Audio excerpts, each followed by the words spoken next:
Such a large rain event headed this way, we turn now to how city and county emergency officials are getting ready. That's right. Tonight, our Brian Burns met with both those administrators to see what they're doing to make sure that we're prepared for possible flooding.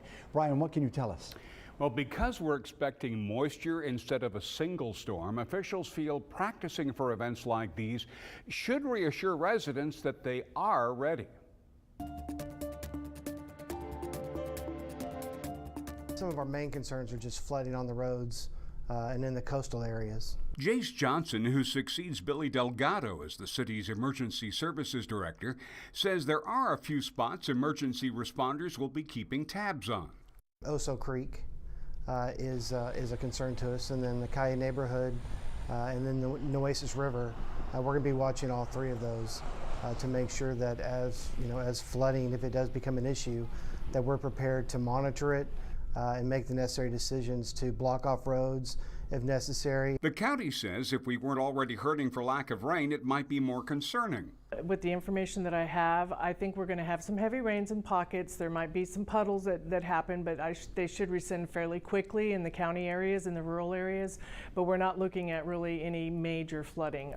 Maybe slight to moderate right now is what we're looking at. The county's emergency management coordinator, Dee Hawkins, says there is an upside. We're kind of excited too, because we really do need some rain here in Nueces County. Coastal Parks Director Scott Cross says his crews will remove trash bins from the beach before the rain hits.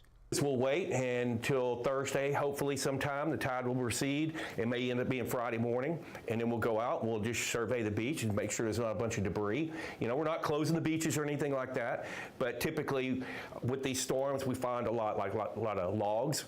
Big logs, so we want to remove those so nobody runs into them. Johnson, whose experience includes flood events in third world countries, says the coastal bend has a big advantage. I mean, obviously the effects of the storm, they affect us all the same way. The difference is communication.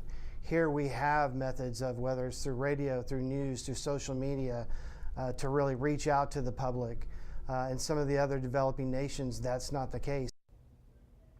And Johnson says, as usual, partnering with TxDOT, the city will have high-profile vehicles stationed in key spots for possible high water rescues. Rudy?